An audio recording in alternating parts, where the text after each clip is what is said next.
ሰላም ጤና ይስጥልኝ። እንዴት ናችሁ? ደህና ናችሁ ወይ? ሮዝ መስቲካ ነኝ።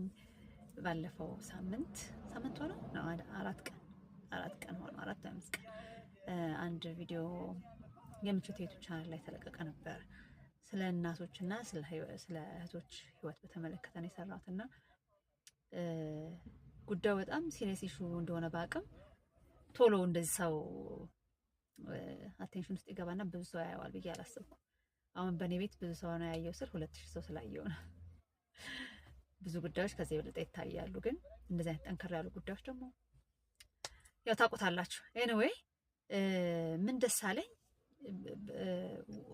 ብዙ እህቶቼ ራሳቸውን እንዲያዩበት ስላደረጋቸው ደስ አለኝ። ግን ደግሞ እንደዚህ አንድ ጊዜ አውርተን የምንተወው ነገር አይደለም። በየጊዜው መወያየት አለብን ይመስለኛል።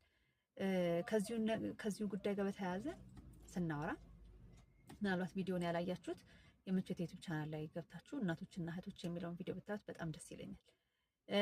ምንድነው እናትም ሆነን ለልጆቻችን ብለን ተፈጥሮ ራሱ የምታስገደን ዋጋ እንከፍላለን።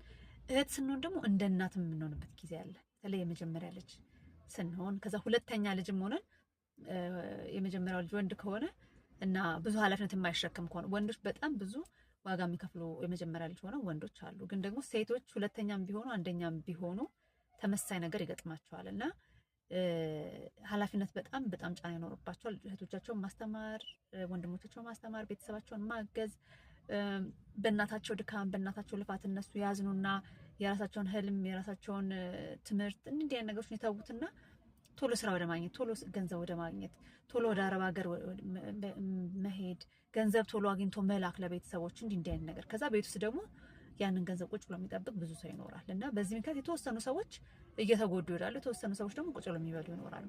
ወደውም ሊሆን ይችላል፣ በተለያየ ምክንያት ሊሆን ይችላል። ግን አንዳንድ ጊዜ በስንፍና ቤት ውስጥ ቁጭ ብሎ የሚበላ ሰው በጣም ብዙ ይኖራል እና ይህንን እዚህም ላይ ዛሬ ባነሳው ብዬ አስቤ ነው።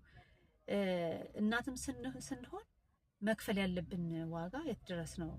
አንዳንድ ጊዜ ምን ይሆናል፣ እኛ ልጆቻችንን ብለን ጤናችንን ሁሉ አጎሳቅለን ከጓደኞቼ ጋር ስንነጋገር የምናወራው ጉዳይ ነው። እናጎሳቁልና በስተመጨረሻ ተለይ አንደኛው ጓደኛ እንዴት አለች፣ በስተመጨረሻ ልጆቻችን እኛን ደግሞ ማስታመም ግዴታ ይሆንባቸዋል አለች። እና አትሊስት ስናረጅ እንኳን በጤና የማርጀት እድሉ እንዲኖረን ማደር፣ ልጆቻችን በጣም የምንወድ ከሆነ ስናረጅ እኛን በመንከባከብ እኛን በማስታመም የሆነ ሌላ ህይወታቸው ስቃይ ውስጥ እንዳይገባ የምንችለውን እንደ ሰው ማለት ነው።